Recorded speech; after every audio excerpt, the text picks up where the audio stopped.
Hello everyone. आज का हमारा टॉपिक होने वाला है reactivity series and uses of metal.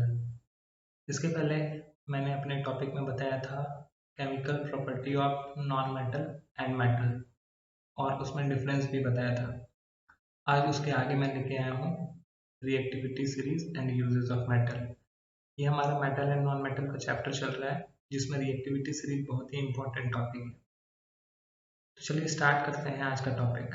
आज के टॉपिक में जो हम लोग कवर करने वाले हैं पहले मैं उसके बारे में बता देता हूँ। आज हम लोग रिएक्टिविटी सीरीज के बारे में पढ़ेंगे और उसके प्रॉपर्टीज के बारे में जानेंगे।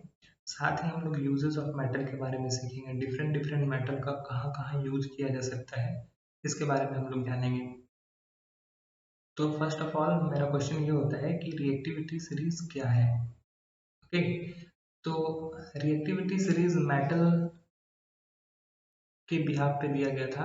तो रिएक्टिविटी सीरीज का अगर डेफिनेशन देखें तो रिएक्टिविटी सीरीज का डेफिनेशन क्या है कि अ रिएक्टिविटी सीरीज और एक्टिविटी सीरीज, रिएक्टिविटी सीरीज को ही एक्टिविटी सीरीज भी बोलते हैं, is a series of metal. ये किसका सीरीज है? ये मेटल का सीरीज है। Arrange by their reactivity from highest to lowest, जिसका रिएक्टिविटी मतलब कि रिएक्शन करने का रेट और रिएक्शन करने का क्षमता अधिक है उसको ऊपर पे रखा गया है। जो ज़्यादा रिएक्ट करता है वो इस टेबल में हाई पर है, हाईएस्ट पोजीशन पे है, और जो कम रिएक्ट करता है वो लोएस्ट पोजीशन पे है। तो इस तरह से रिएक्टिविटी सीरीज काम करता है। तो ये एक मेटल का सीरीज है जिसमें जो अधिक रिएक्टिव है वो ऊपर की तरफ है और जो लो रिएक्टिव है वो नीचे की तरफ है। जैसे ये सीरीज दिख रहा है आपको, तो सबसे पहले पोजीशन पे पोटेशियम दिख रहा है, इसका मतलब हुआ कि पोटेशियम मोस्ट रिएक्टिव मेटल है। ओके, और गोल्ड सबसे आखिरी में दिख रहा है, तो गोल्ड का मतलब हो गया लीस्ट रिएक्टिव मेटल है, ये सबसे कम रिएक्टिव है। इसके अलावा पोटेशियम के अलावा sodium, calcium, magnesium, aluminium, zinc, iron, tin, lead, ये सभी मेटल है।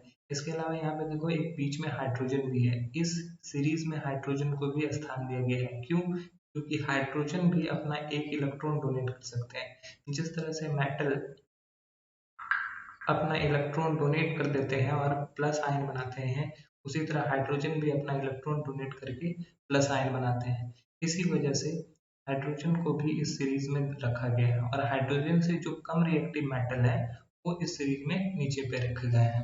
ओके, तो ये जो ऊपर की कुछ सीरीज है उसके बारे में बोला जाता है these metal are more reactive than the hydrogen. ये हाइड्रोजन से अधिक रिएक्टिव है और नीचे वाले जो है वो हाइड्रोजन से कम रिएक्टिव है। ओके, तो रिएक्टिविटी सीरीज की कुछ कुछ प्रॉपर्टीज हैं, इसके बारे में हम लोग डिस्कस करते हैं। तो properties of reactivity series, first अगर पहले बारे में बात करें तो most reactive metal placed in the top of the series. देखो, जो मोस्ट रिएक्टिव एलिमेंट होता है वो कहाँ प्लेस्ड होता है? ऊपर। और जैसे जैसे रिएक्टिविटी घटते जाता है वो नीचे की तरफ आते रहता है। जैसे रिएक्टिविटी पोटेशियम से सोडियम का घट गया तो सोडियम नीचे आ गया, उससे भी कम रिएक्टिविटी कैल्शियम का है तो वो और भी नीचे चला जाता है, उससे भी कम मैग्नीशियम का है तो वो और भी नीचे जाता है। इस तरह से जैसे जैसे रिएक्टिविटी घटते जाता है वो नीचे की तरफ जाते जाता है और एटलीस्ट सबसे लास्ट में जो होता है वो सबसे लीस्ट रिएक्टिव एलिमेंट यहाँ पे रहता है। ओके, तो यहाँ पे गोल्ड जो है लीस्ट रिएक्टिव एलिमेंट है। और तो ये हो गया हमारा फर्स्ट। सेकंड है metals which are placed above the hydrogen can displace the hydrogen on reacting with dilute acid.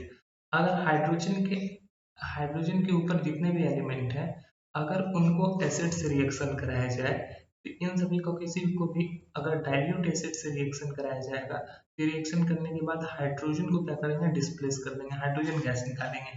तो यहाँ पर भी वही कुछ हो रहा है कि यहाँ पर हाइड्रोजन गैस डिस्प्लेस कर रहे हैं। जैसे जिंक, इस रिएक्टिविटी सीरीज में अगर जिंक का पोजीशन देखोगे तो हाइड्रोजन से ऊपर है, हाइड्रोजन से ऊपर जिंक को लिया गया है। और वो जब जिंक को लिया गया है हाइड्रोजन से ऊपर तो वो जब डाइल्यूट एसिड HCl से हाइड्रोक्लोरिक एसिड से रिएक्ट करता है ये ZnCl2 बनाता है, ये एक तरह का सॉल्ट है और साथ में हाइड्रोजन गैस रिलीज करता है। ठीक है, ये हाइड्रोजन को डिस्प्लेस किया। देखो हाइड्रोजन पहले क्लोरीन के साथ था, इसको हाइड्रोजन को डिस्प्लेस कर दिया गया और क्लोरीन के साथ कौन आ रहा है? जिंक आ रहा है। तो ये इस सीरीज में ये रिएक्शन को हम लोग समझ सकते हैं कि हाइड्रोजन से जो भी ऊपर एलिमेंट रहते हैं वो सभी डाइल्यूट एसिड से रिएक्शन करके हाइड्रोजन गैस निकालते हैं, और जो हाइड्रोजन से कम रिएक्टिव है ना वो रिएक्शन ही नहीं करते, डाइल्यूट एसिड से ये जनरली रिएक्शन नहीं करते। अब तीसरा प्रॉपर्टी का उसका देखें तो more reactive metal can displace less reactive from their salt.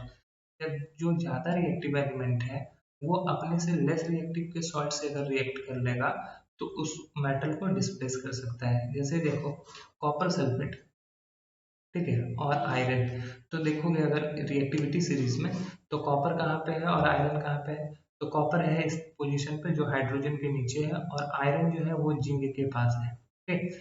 तो ये आयरन जैसे ही रिएक्ट कर रहा है कॉपर सल्फेट से, मतलब कि CuSO4, ये सॉल्ट बना हुआ है लेस रिएक्टिव का, और ये हाईली रिएक्टिव है।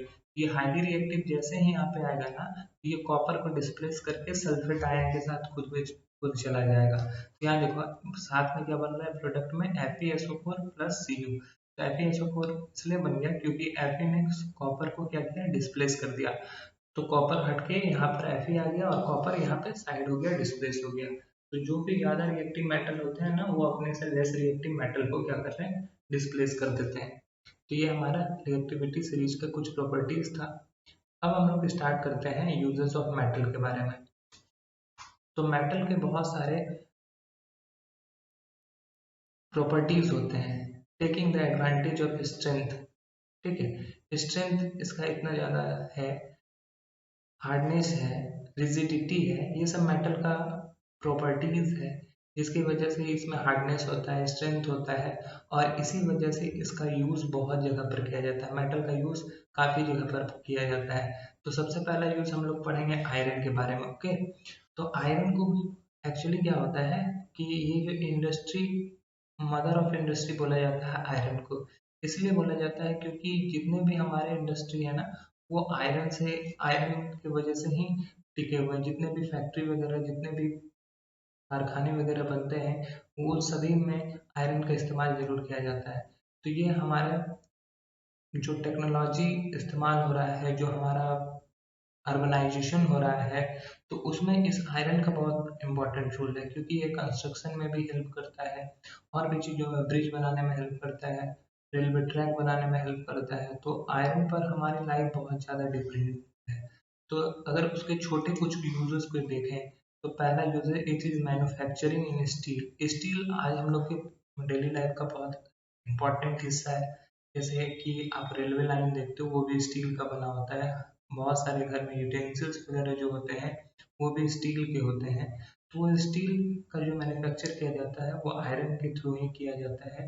वो कोबाल्ट, क्रोमियम, को निकेल, इन सभी मेटल को भी इसमें मिलाया जाता है, लेकिन बेसिकली इसमें स्टील में आयरन मिला हुआ होता है, ओके। तो जैसे कि यहाँ पे देख रहे हो ये स्टील तैयार किया जा रहा है, ओके, ये स्टील को तैयार किया जा रहा है यहाँ पर। इसका यूज क्या करते हैं, कंस्ट्रक्शन वर्क में भी किया जाता है। देखो जैसे कि ये बिल्डिंग बन रहा है, बिल्डिंग में आप देख रहे हो कि इसमें जो सरिया डाला गया है, ठीक है, तो ये जो होते हैं वो आयरन के बने हुए होते हैं, ठीक है, जिससे कि पिलर बनाया जाता है जो कि बिल्डिंग को स्ट्रेंथ देता है, ओके। तो हमारा इसका यूज होता है, it is used in construction work.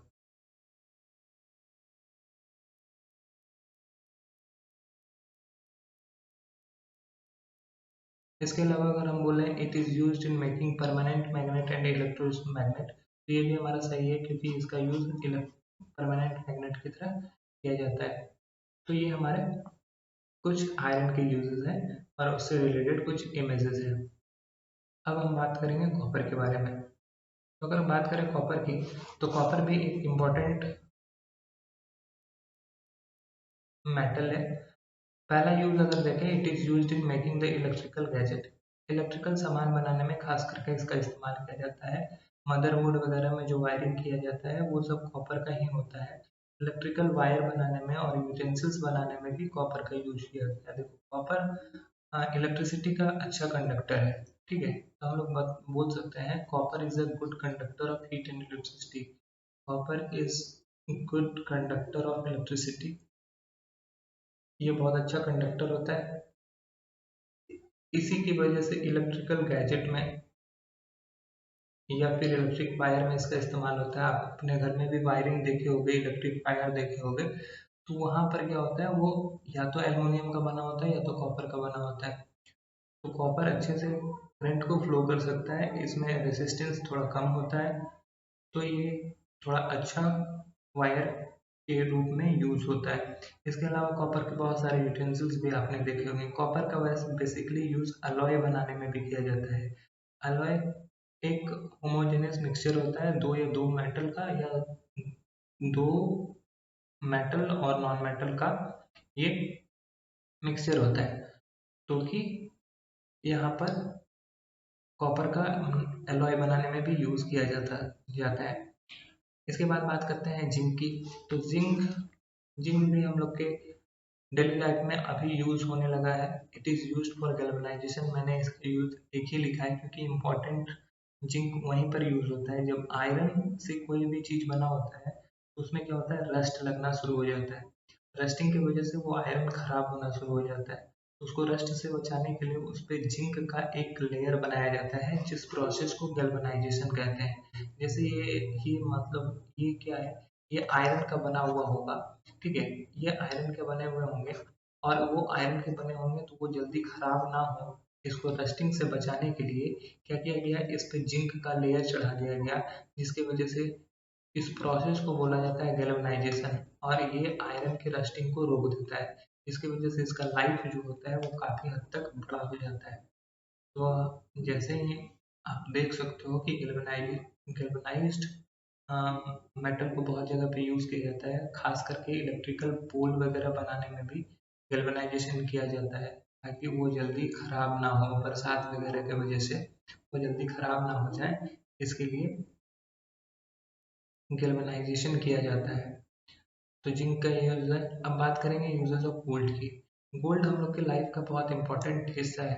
Okay, खास करके इसका इस्तेमाल ज्वेलरी या ऑर्नामेंट बनाने में किया जाता है। क्यों? क्योंकि इसमें एक मेटेलिक चमक होता है, इसमें एक चमक होता है, मेटेलिक साइन होता है। और इसके बाद दूसरा इसका रीज़न ये भी है कि ये बहुत कम रिएक्टिव होता है, जो आसानी से एयर से, वाटर से, कार्बन डाइऑक्साइड से रिएक्ट नहीं करता है। और जब ये रिएक्ट नहीं करेंगे तो क्या होगा, ये बहुत लंबे समय तक टिकेंगे। तो इसी वजह से कि ऑर्नामेंट को गोल्ड वगैरह से बनाया जाता है। अगर ऑर्नामेंट को अगर किसी और मेटल से बनाया जाता, सपोज कर लो आयरन से बनाया जाता, तो उसमें कुछ ही दिन में रस्ट लगना शुरू हो जाता। रस्टिंग होने की वजह से हो सकता है इंसान का हेल्थ खराब हो जाए या फिर पहनने में खराब लगे। तो इसकी वजह से उसको नहीं पहना जाता है। गोल्ड या सिल्वर या प्लेटिनम जैसे एलिमेंट का यूज किया जाता है ज्वेलरी बनाने में। क्यों? क्योंकि वो चमकदार भी होते हैं और लेस रिएक्टिव होते हैं। लेस रिएक्टिव होने की वजह से ये जल्दी किसी के साथ रिएक्ट नहीं करते, और ये आसानी से लंबे समय तक टिक सकते हैं। गोल्ड के और भी बहुत सारे यूज हैं, तो कुछ यूज मैंने लिखे हैं। Use use to make coin and medals. जैसे कि ये मेडल देख रहे हो, ये गोल्ड मेडल है। अभी हाल ही में ओलंपिक्स 2011, माफ कीजिएगा 2021 खत्म हुआ है। वहाँ भी देखोगे आप, ओलंपिक में मेडल वगैरह दिया जाता है, तो तीन मेन मेडल है, एक गोल्ड, एक सिल्वर और एक ब्रॉन्ज।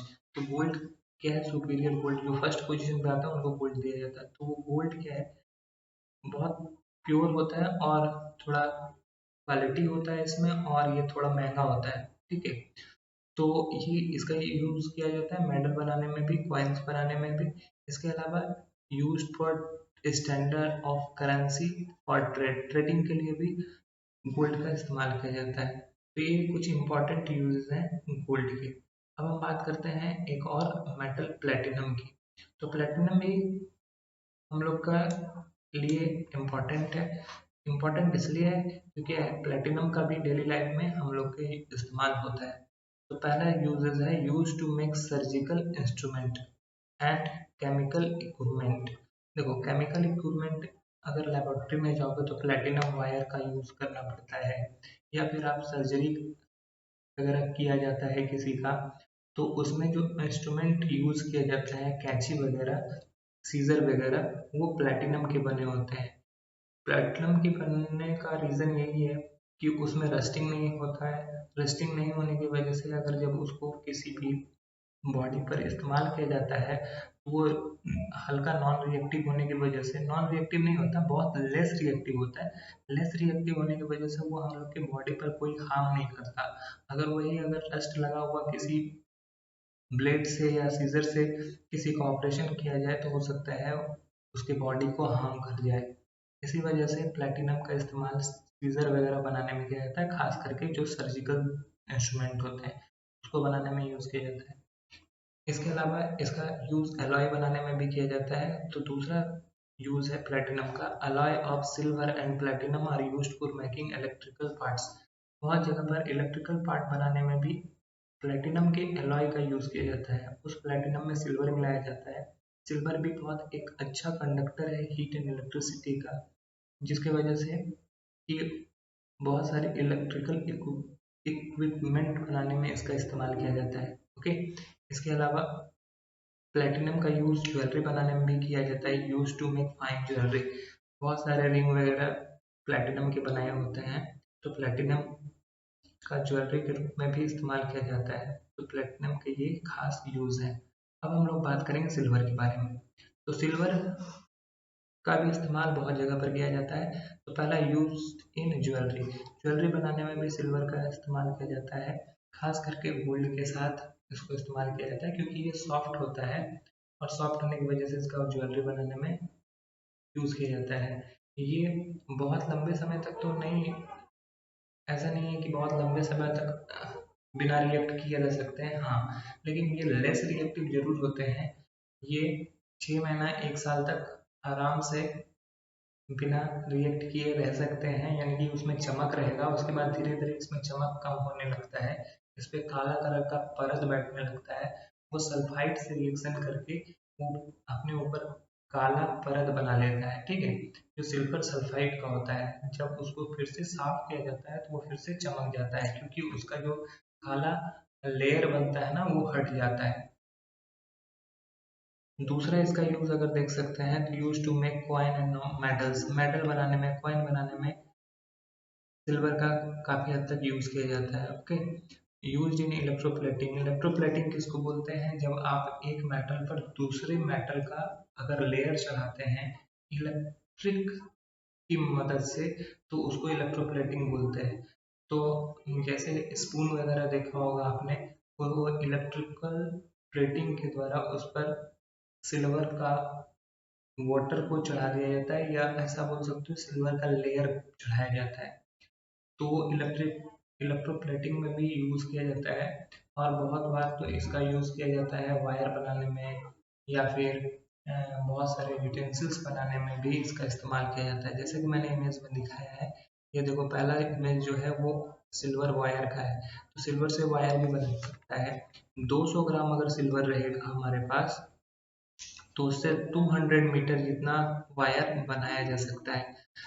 इसके अलावा आपने देखा ही होगा कि ये मेडल जो होता है वो सिल्वर मेडल भी डिस्ट्रीब्यूट किया जाता है। उसके अलावा यूटेंसिल्स आपने देखे होंगे, सिल्वर के कॉइन देखे होंगे, कि इन सभी का इस्तेमाल सिल्वर के लिए किया जाता है, सिल्वर बनाने में किया जाता है।